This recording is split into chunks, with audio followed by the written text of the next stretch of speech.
Madame, Monsieur, bonsoir. Merci de préférer Eden TV pour vous informer. Voici le sommaire de cette édition.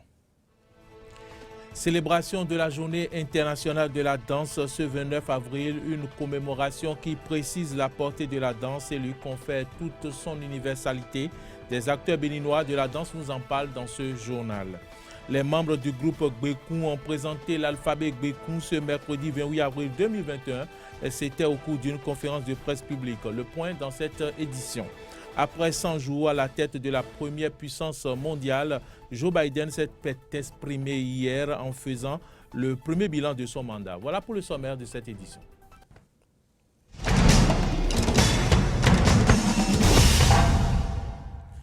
Merci à toutes et à tous pour l'attention et bienvenue dans ce journal.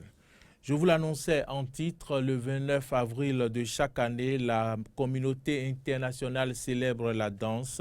Instaurée depuis 1982, la Journée internationale de la danse rend hommage à la danse, célèbre son universalité et permet de franchir les différentes barrières par ce langage universel. Dans le cadre de cette édition, Eden TV a tendu son micro à Roberto Ewasadja et Orphée Nyikpo, deux professionnels de la danse qui nous précisent les bienfaits et les perspectives de la danse au Bénin.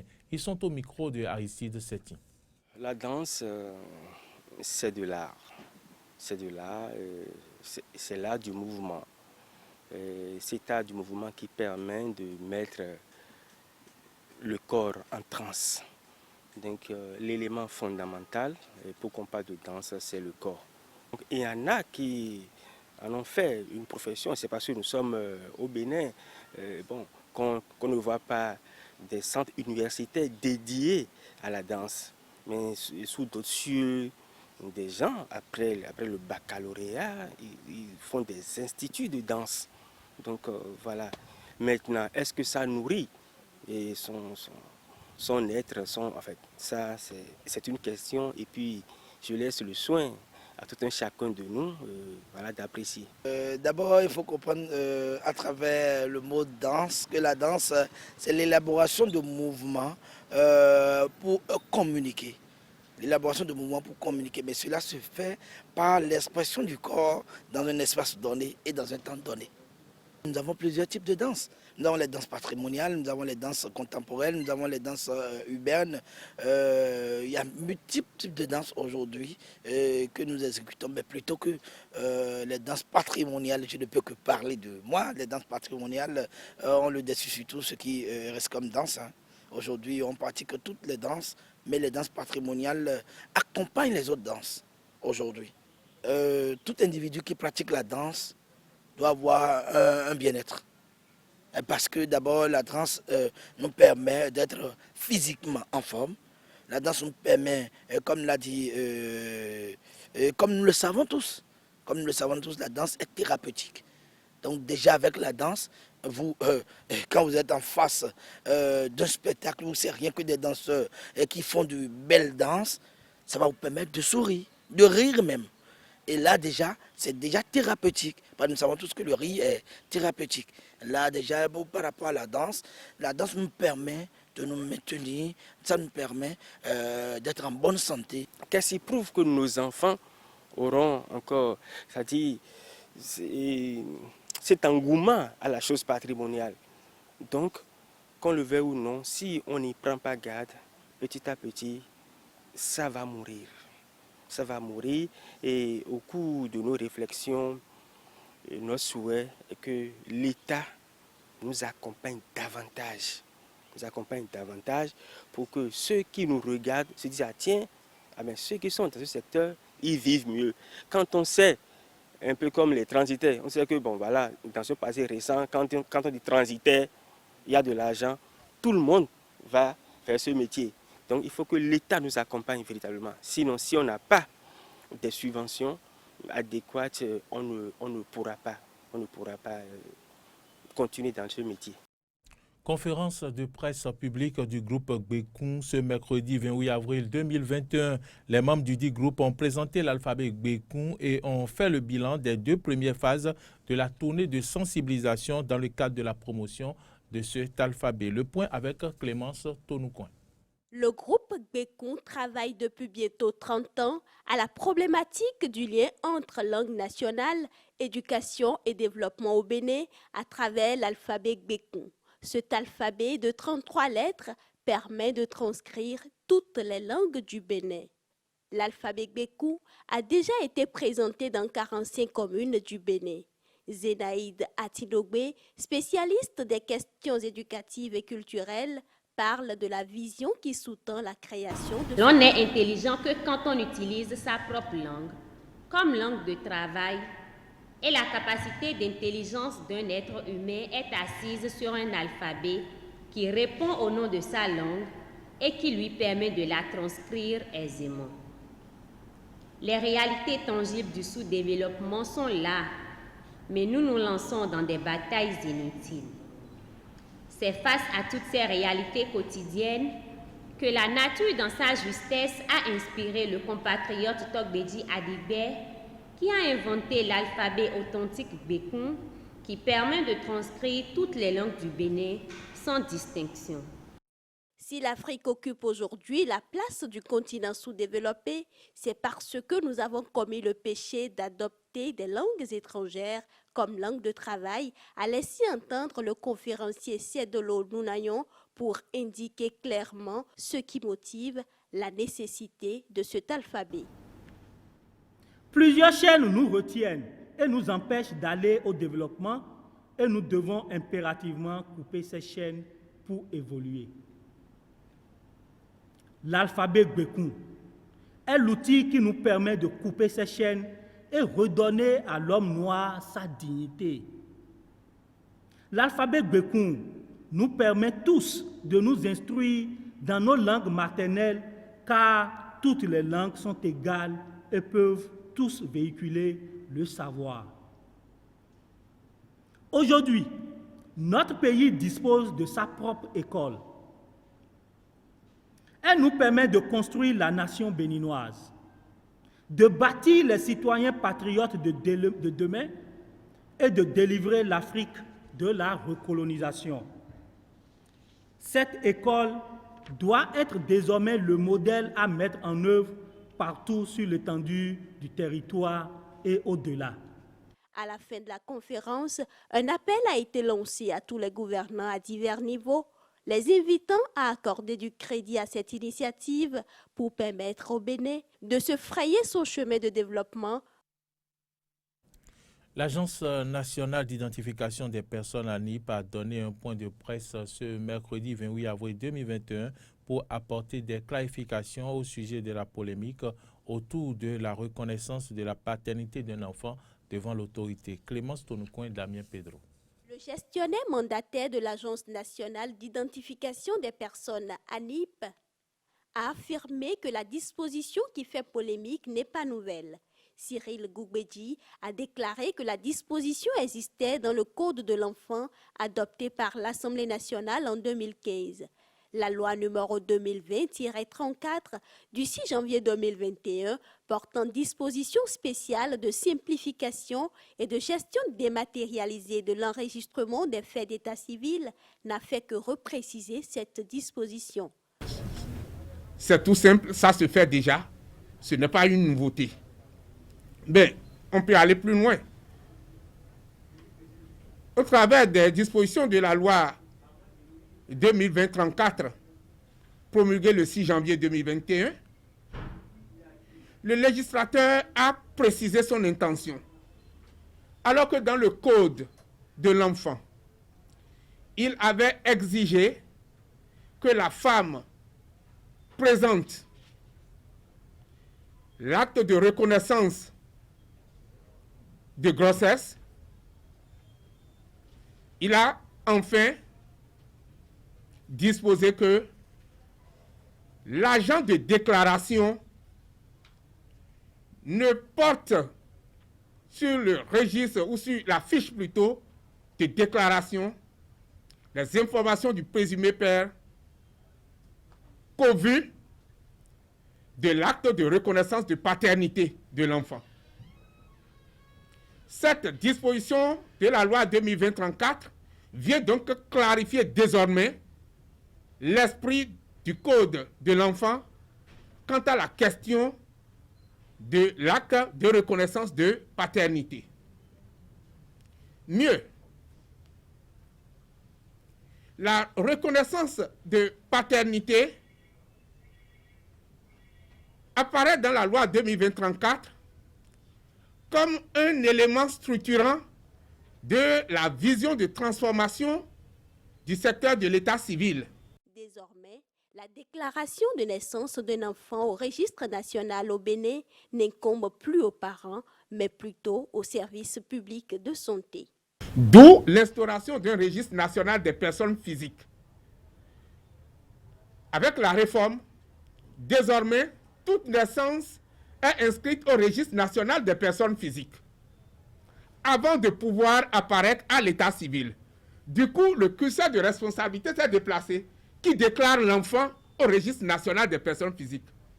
Assurément pas les parents.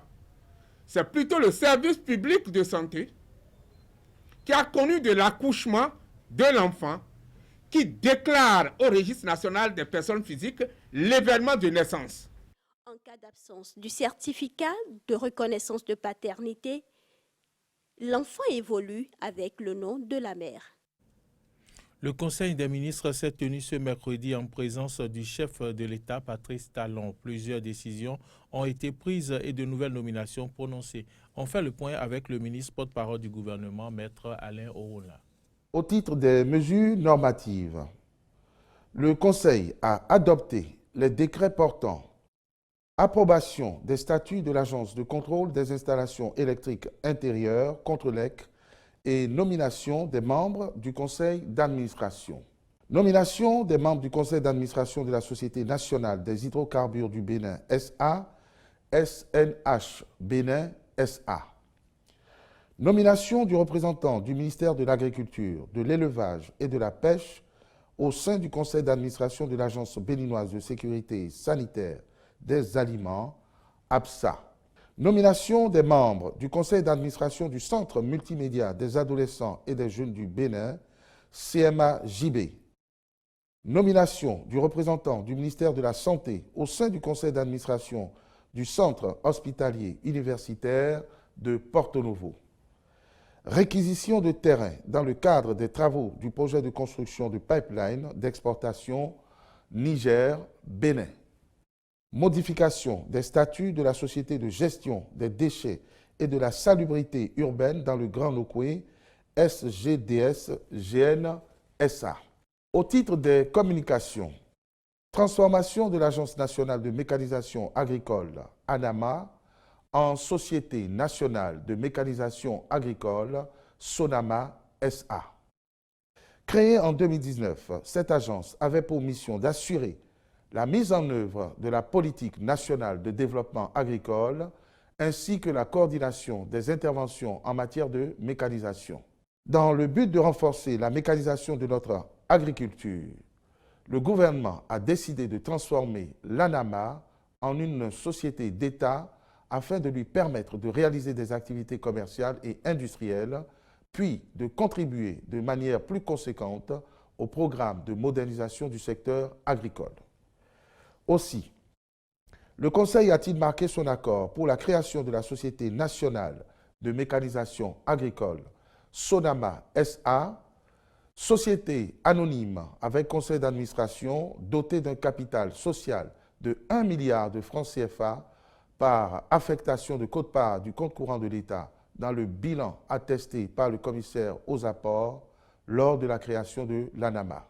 Cette société sera notamment chargée de contribuer à la mise en place des matériels et équipements agricoles en relation avec les structures compétentes, former à l'utilisation et à la maintenance des dits matériels et équipements, identifier et mobiliser des partenaires au profit du développement de la mécanisation agricole, assurer des prestations de services en matière de mécanisation, de petite irrigation et d'équipements agricoles.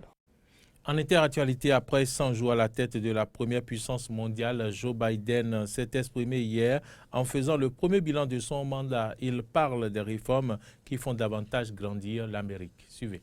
100 jours, je peux le dire au pays. L'Amérique va de nouveau de l'avant. L'exercice était convenu. Joe Biden dresse un bilan positif de ses 100 premiers jours de mandat. Le président s'est adressé à la nation, en comité restreint en direct de la Chambre des représentants, presque 4 mois après l'assaut du Capitole. Il fait en premier lieu le bilan de la gestion de la pandémie et loue les prouesses logistiques de la vaccination. Plus de la moitié des adultes américains ont désormais reçu une première dose de vaccin. Après avoir promis que nous injecterions 100 millions de doses de vaccins contre le Covid-19 dans les bras des Américains en 100 jours, nous avons déployé plus de 220 millions de doses de vaccins anti-Covid durant ces 100 jours. Grâce à l'aide de chacun d'entre vous, nous mobilisons, avec votre aide, l'aide de tous, nous mobilisons toutes les ressources fédérales. Nous avons fourni des vaccins à près de 40 000 pharmacies et plus de 700 centres de santé communautaires, où les plus pauvres parmi les pauvres peuvent y accéder. Au programme également les relations internationales. Si le président américain souhaite rester compétitif face à la Chine, sans pour autant établir des relations conflictuelles, il place les intérêts américains avant tout. Dans mes discussions avec le président Xi Jinping, je lui ai dit que nous étions favorables à la compétition et que nous ne cherchions pas le conflit. Mais j'ai été très clair sur le fait que nous défendrons les intérêts américains dans tous les domaines. Quelques jours après les sanctions américaines contre la Russie, Joe Biden affirme qu'il ne cherche pas à provoquer une escalade des tensions si Moscou n'agit pas contre le gouvernement américain. J'ai dit clairement au président Poutine que si nous ne cherchons pas l'escalade, leurs actes auront des conséquences. J'ai répondu de manière directe et proportionnée à l'ingérence de la Russie dans nos élections et aux cyberattaques visant notre gouvernement et nos entreprises. Mais nous pouvons aussi coopérer lorsque c'est dans notre intérêt mutuel. Tout en faisant preuve de diplomatie, Joe Biden veut afficher de la fermeté face à la Russie. En mars dernier, il qualifiait son président de tueur. Dans le but d'apaiser les relations, les chefs d'État américains et russes pourraient se rencontrer en juin prochain, selon le Kremlin. Il faut plus que jamais de l'aide à l'Inde qui vient de dépasser les 200 000 morts liés au coronavirus. Le pays est à bout de souffle au moment où les cas de contamination au coronavirus évoluent de façon vertigineuse. Reportage. Plongé dans l'enfer de la pandémie, submergé par le nombre de victimes, le pays tente de sortir la tête de l'eau. Des hôpitaux de fortune témoignent de la détresse ambiante dans le pays. Les files d'attente pour obtenir des bouteilles d'oxygène ne cessent quant à elles de s'allonger dans certaines villes. La communauté internationale réagit et se mobilise face à cette catastrophe sanitaire. La France et l'Allemagne ont promis des containers d'oxygène et d'aide médicale qui devraient arriver dans les prochains jours. Les premières cargaisons de matériel en provenance du Royaume-Uni ont déjà été réceptionnées par les autorités indiennes. Ce mercredi, le secrétaire d'État britannique chargé de l'Asie a apporté son soutien à la population indienne. Les scènes déchirantes qui se sont déroulées en Inde ces derniers jours nous ont tous choqués. La pandémie a entraîné d'horribles souffrances humaines et nous adressons notre solidarité et nos condoléances au peuple indien en ces moments difficiles. Je suis heureux que d'autres pays répondent également aux besoins de l'Inde. La pandémie a montré l'importance d'une action internationale. Personne n'est en sécurité tant que tout le monde ne l'est pas. Nous continuerons donc à travailler en étroite collaboration avec le gouvernement indien pour l'aider à relever l'énorme défi auquel il est confronté. Et nous continuerons à montrer notre solidarité avec le peuple indien. Outre l'Europe, la Chine et les États-Unis ont également promis de venir en aide à l'Inde. Objectif, accélérer la campagne de vaccination afin de ralentir la propagation du virus. Les autorités américaines devraient fournir de la matière première pour la fabrication de vaccins. La Russie, quant à elle, a prévu d'envoyer une première cargaison de Sputnik V d'ici la fin de la semaine. Lors d'un entretien téléphonique, Vladimir Poutine a promis au Premier ministre indien Narendra Modi une aide humanitaire d'urgence. La Russie doit acheminer au total plus de 22 tonnes de matériel. En attendant l'aide internationale, la situation demeure hors de contrôle. Dans les villes, les crématoriums à ciel ouvert se multiplient. Face aux nombreux décès, difficile de s'organiser et l'attente se fait longue. Nous sommes arrivés ici vers 7 h du matin. Nous attendons toujours et on peut voir environ 15 ambulances qui attendent. Chacune d'entre elles pouvant contenir 2 ou 3 morts. C'est-à-dire que si on vient pour une crémation, on doit attendre jusqu'à la fin de la journée pour qu'elle soit terminée. Et même à ce moment-là, ce n'est pas forcément possible. J'ai entendu dire que 8 des ambulances qui sont là-bas attendent depuis hier soir. Il ne s'agit pas seulement de moi, c'est plutôt que tout le monde est confronté à ça. Comme on peut le voir, il y a un certain nombre d'ambulances qui attendent là-bas. Ça prend plus de 24 heures ou même 48 heures. Des gens attendent encore. Maintenant, cela fait plus de 24 heures que j'attends. Le nombre quotidien de décès ne cesse de grandir jour après jour. Le seuil des 200 000 morts a été franchi ce mardi. Plus de 3 000 décès ont été déclarés en 24 heures. Une première pour ce pays, lourdement touché par le virus. Des chiffres catastrophiques et qui, selon de nombreux experts, pourraient être largement sous-estimés. L'Europe pense à l'institution d'un passeport sanitaire pour rétablir la libre circulation sur le vieux continent. Bruxelles fait le pari de l'adoption d'un certificat à polémique. Un passeport sanitaire. Voilà ce que les pays du vieux continent veulent mettre en place dès le mois de juin prochain. Ce mercredi, le Parlement européen a donné son accord à la généralisation d'un certificat vert afin de rétablir la libre circulation dans l'espace Schengen. Après les couacs en série sur la vaccination et d'autres restrictions qui diffèrent d'un pays à l'autre à l'échelle de l'UE, Bruxelles espère une forme d'harmonisation pour la saison touristique.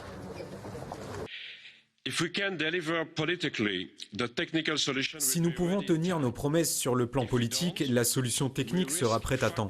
Si nous ne le faisons pas, nous risquons une fragmentation à travers l'Europe avec une multitude de solutions nationales éventuellement incompatibles. Nous risquerions d'avoir différentes variétés de documents qui ne peuvent être lus et vérifiés dans d'autres États membres. Et nous risquerions la propagation de documents falsifiés et avec elle, la propagation à la fois du virus et de la méfiance des citoyens. Dans un premier temps réticente à l'idée d'un tel procédé, la France est depuis le 19 avril le premier État de l'UE à mettre en place un pass sanitaire. Le document est pour le moment expérimenté sur certains vols à destination de la Corse et sera étendu à l'outre-mer à partir de la semaine prochaine. Plusieurs membres des 27 se montrent plus que réticents à l'égard de ce certificat vert. C'est le cas notamment de la Belgique et de l'Allemagne. Instaurer un passeport vaccinal à l'échelle de l'Europe avant l'été, un défi qui s'annonce périlleux pour Bruxelles. Madame, Messieurs, c'est ici que se referme ce journal. Si vous l'avez suivi, merci de votre fidélité. Bonne suite de nos programmes et à demain.